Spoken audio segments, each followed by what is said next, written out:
where you're standing, it's like a mountain made of fire. Just as panic sets in, it disappears somewhere over the horizon. You let out a deep sigh.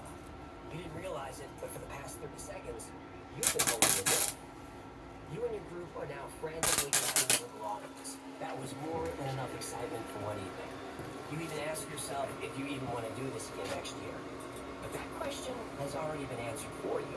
You just over the horizon, when the fireball disappears, a ball of light emerges. Everything is lit up like the day. No, brighter than that. It's so bright, everything is just white. The ball of white light grows larger and larger, and you feel something deep in your brain. That part of your brain that evolved 2 million years ago, that lizard brain, it sends you a single message. Run. You run.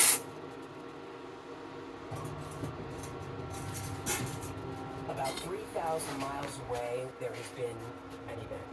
The meteor hits and vaporizes everything around the impact point for miles.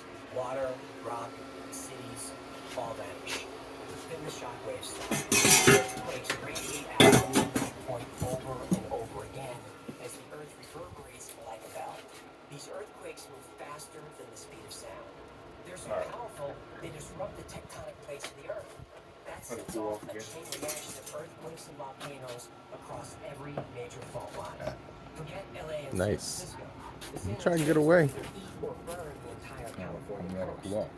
Then you've got the Cascadia